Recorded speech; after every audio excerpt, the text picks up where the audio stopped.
नमस्कार दोस्तों, welcome back to my channel once again. जैसे कि आपने न्यूज़ आर्टिकल यहाँ पे 63 करोड़ यहाँ पे वजीर एक्स का यहाँ पे उन्होंने सीज किया है ईडी ने।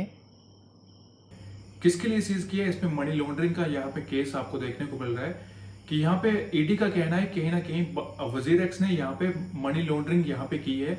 मनी लॉन्ड्रिंग का क्या होता है, मीनिंग क्या होता है, वो मैं आपको समझाने की कोशिश करता हूँ।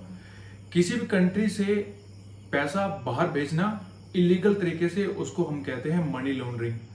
या किसी तरीके का फ्रॉड करना, लोगों के पैसों को यहाँ पे लूटना और उसके बाद उसी पैसे को किसी और कंट्री में यहाँ पे सिंपली ट्रांसफर कर देना या किसी के खाते में यहाँ पे ट्रांसफर कर देना, उसको हम कहते हैं मनी लॉन्ड्रिंग।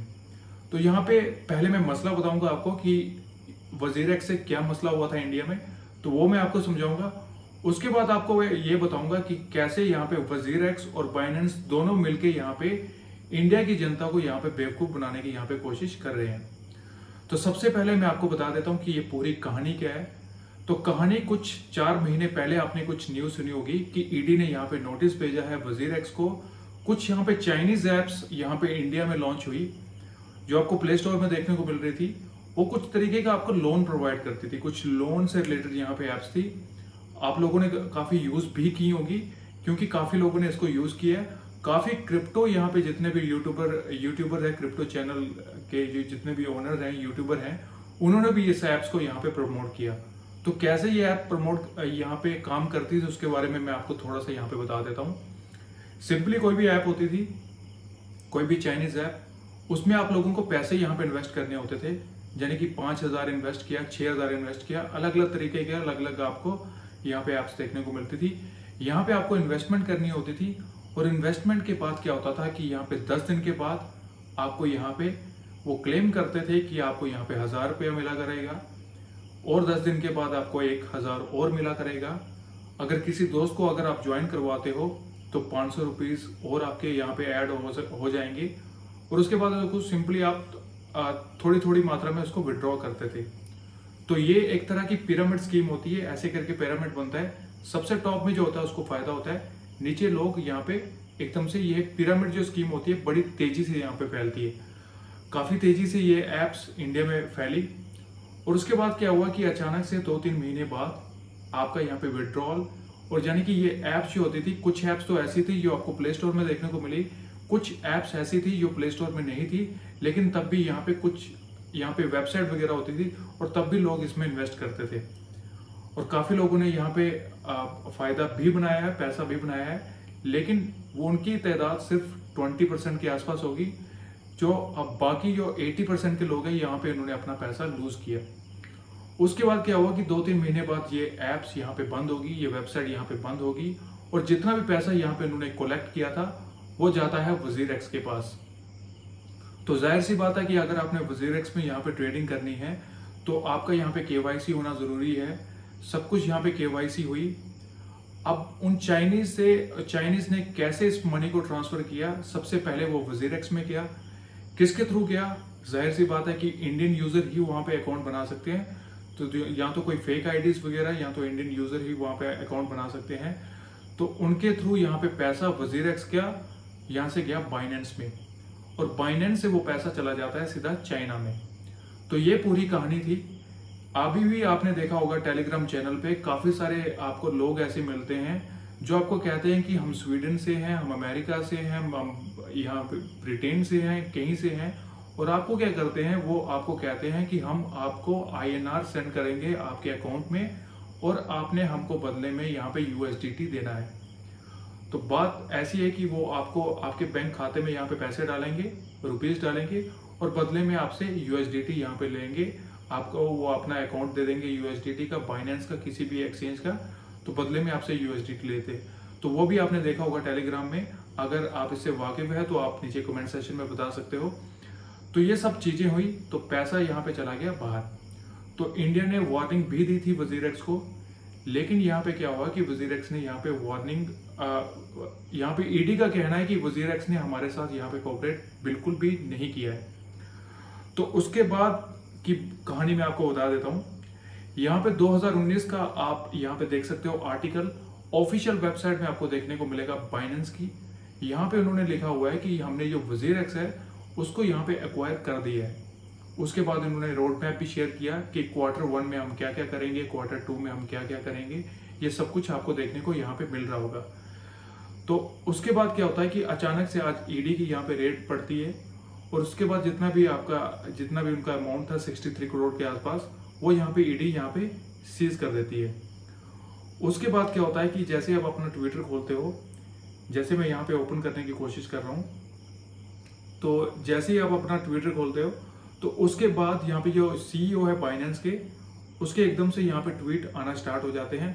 यहाँ पे ये कहते हैं कि हमने यहाँ पे अनाउंसमेंट की थी, लेकिन हमने अनाउंसमेंट के बाद इतने सारे साल हो गए हैं, हमने अभी तक यहाँ पे एक्वायर नहीं किया हुआ है WazirX को। तो यहाँ से एक यू टर्न सीधा सीधा देखने को हमको मिल रहा है, क्योंकि हमको तो यही सुनाया गया था, जितने भी यूजर हैं, जितने भी इंडिया के यूजर हैं, उनको यही सुनाया गया था कि बाइनेंस ने एक्वायर किया है किसको, WazirX को। तो उसी वजह से यहाँ पे काफी सारे इंडियन ट्रेडर्स यहाँ पे WazirX में आए, क्योंकि यहाँ पे WazirX का फीचर था कि आप WazirX में अगर आप ट्रेडिंग कर रहे हो तो आप पैसा अपना बाइनेंस में भेज सकते हो। तो कुछ ऐसा सा आपको देखने को मिला। काफी सारे ट्वीट्स यहाँ पे, सीरीज ऑफ ट्वीट्स यहाँ पे बाइनेंस के CEO ने की है। और हैरानगी की बात यह है कि उन ट्वीट के बाद आप देख सकते हो यहाँ पे अपनी स्क्रीन पे निश्चल शेट्टी जी का यहाँ पे ट्वीट आते हैं, फैक्ट। तो ये फैक्ट हम काफी देर से देख रहे हैं, ये फैक्ट ही हमको बताते हैं। कभी भी इनका अगर WazirX की बात करूं तो कई बार यहाँ पे फंड ट्रांसफर नहीं होता है, कई बार आपके पैसे यहाँ पे फंस जाते हैं, तो तब भी कुछ इस तरीके के ट्वीट आपको देखने को मिलते हैं। यहाँ पे ये फैक्ट 1, फैक्ट 2, फैक्ट 3 यहाँ पे बताए जाते हैं। अल्टीमेटली अगर यूजर की बात करें तो उनकी किसी भी तरीके की यहाँ पे हेल्प नहीं होती है। तो फैक्ट यहाँ पे इनका देख लेते हैं। फैक्ट इन्होंने लिखा है, fact about WazirX and Binance. WazirX was acquired by Binance। ये Zinabi Labs in India, जो इन्होंने कहा है कि इसका को-फाउंडर मैं हूं, लेकिन यहाँ पे क्या है कि जो has licence from Binance operate INR crypto pairs in WazirX। Binance operates crypto to crypto pairs, process crypto withdrawals. तो यहाँ पे इन्होंने कहा है कि जितने भी विड्रॉल्स वगैरह होते हैं ये सब बाइनेंस ही देखता है, यहाँ पे हमारा कोई भी कंट्रोल नहीं है। तो आप देख सकते हैं, you can check this fact by going to TOS of WazirX। More fact about WazirX क्या है, Binance owns WazirX domain name. तो डोमेन की अगर बात करूं तो जो WazirX का डोमेन है उसका भी ओनर बाइनेंस है। जो Binance has root access of AWS, जो सर्वर है उसका भी एक्सेस यहाँ पे किसके पास है, बाइनेंस के पास है। Binance has all the crypto assets.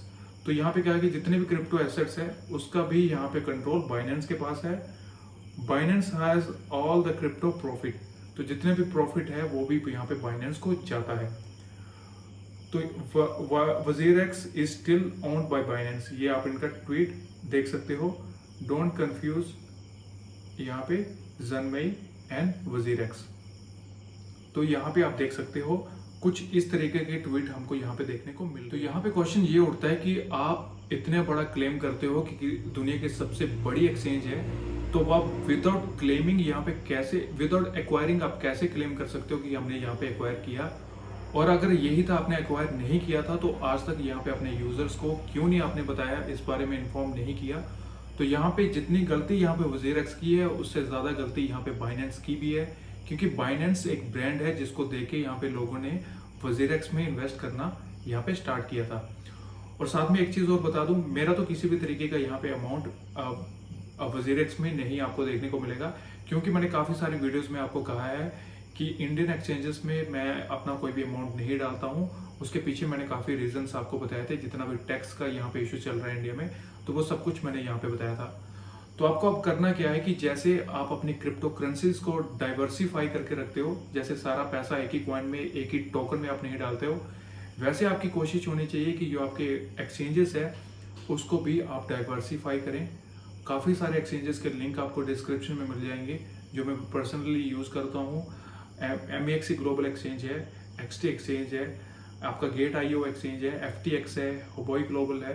तो काफ़ी सारे एक्सचेंजेस आपको देखने को मिलेंगे। FTX है, तो ये सारे एक्सचेंजेस का भी आप यूज़ करें। अपना सारा फंड एक ही एक्सचेंज में नहीं डालें, क्योंकि कहीं ना कहीं अगर ये आज पूछताछ यहाँ पे वजीरेक्स से हो रही है, कल को यहाँ पे बाइनेंस से भी यहाँ पे पूछताछ हो सकती है, और कोई बड़ी बात नहीं है कि बाइनेंस को भी यहाँ पे सस्पेंड कर दिया जाए। मैं किसी भी तरीके का यहाँ पे फर्ट फैलाने की कोशिश नहीं कर रहा हूँ, लेकिन पॉसिबिलिटीज जो हैं वो मैं आप लोगों के साथ यहाँ पे शेयर कर रहा हूँ। तो आप कोशिश कीजिए कि अपने जो आपका जो एक्सचेंजेस है उसको भी यहाँ पे डाइवर्सिफाई करें, और किसी भी तरीके की अफवाह से यहाँ पे बचें। और कोई भी अपडेट इससे रिलेटेड हमको देखने को मिलती है तो मैं अपने चैनल पे यहाँ पे सबसे पहले शेयर करूँगा। अगर आप मेरे चैनल पे पहली बार आए हैं तो मेक श्योर कीजिए कि चैनल को सब्सक्राइब करें और वीडियो को ज़्यादा से ज़्यादा लाइक करें। अगर कोई भी डाउट आपका है तो कमेंट सेक्शन में ज़रूर पूछिएगा। मेरी कोशिश यहाँ पे रहेगी कि आपके कमेंट्स का यहाँ पे जल्दी से जल्दी आपका रिप्लाई कर पाऊँ।